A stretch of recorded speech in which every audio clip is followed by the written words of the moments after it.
अगर तुम रिएक्ट और नेक्स्ट जेएस यूज किए हो तो ये एरर जरूर फेस किया होगा, reference error window is not defined. ये बहुत ही कॉमन एरर है, बट बहुत सारे कैंडिडेट इसे आज भी इंटरव्यू में नहीं बता पाते। और इस एरर के आने के चांसेस ज्यादातर सर्वर साइड रेंडरिंग में होती है। तुम ऐसा समझो कि अगर तुम नेक्स्ट जेएस यूज करते हो, वहां पर तुम सर्वर साइड रेंडरिंग यूज करते हो, मतलब एसएसआर, तो यहाँ पे रिएक्ट कंपोनेंट सर्वर पे ही एग्जीक्यूट होता है और वहीं पे एचटीएमएल जनरेट होता है, उसके बाद ये ब्राउजर तक आता है। तो अब सोचो कि सर्वर एक कंप्यूटर है, सर्वर एक ब्राउजर नहीं है, तो तुम जैसे ही सर्वर साइड रेंडरिंग यूज करते हो तो पेज तो सर्वर पे एग्जीक्यूट होना है।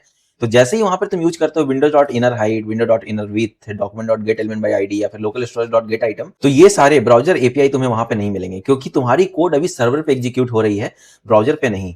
और इसी के कारण तुम्हें एरर आएगा, reference error window is not defined. और इसका मतलब ये भी नहीं होता है कि एसएसआर में हमेशा तुम्हें एरर ही मिलेगा। एरर तुम्हें तभी मिलता है जब तुम सर्वर पे होकर के कोई ब्राउजर के एपीआई को एक्सेस करने की कोशिश करते हो। तो अब बात करते हैं कि इसके सॉल्यूशन क्या है, ताकि तुम ब्राउजर एपीआई यूज करो तो तुम्हें रेफरेंस एरर की एरर ना आए। तो सबसे पहले नोट करने वाली बात यह है कि तुम ये सर्वर साइड रेंडरिंग में नहीं कर सकते, तुम्हें सीएसआर यूज करना पड़ेगा, मतलब क्लाइंट साइड रेंडरिंग यूज करना पड़ेगा।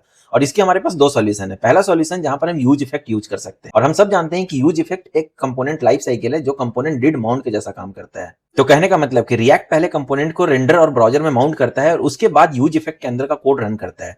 तो अगर कंपोनेंट पहले माउंट हो चुका होगा तो तुम्हें ब्राउजर एपीआई का रेफरेंस एरर या फिर अनडिफाइंड का एरर नहीं आएगा। और दूसरा तरीका, तुम एक जुगाड़ लगा सकते हो, type of window not equal to undefined. जब भी इसका वैल्यू ट्रू आएगा तभी तुम्हें ब्राउजर एपीआई या फिर विंडोज एपीआई तुम्हें एक्सेस करना है। तो कंक्लूजन के लिए तुम सर्वर पे एचटीएमएल चला सकते हो, जावास्क्रिप्ट चला सकते हो, बट तुम ब्राउजर एपीआई नहीं चला पाओगे। तो वीडियो अच्छी लगी तो सेव कर लेना, फॉलो जरूर करना। Thank you.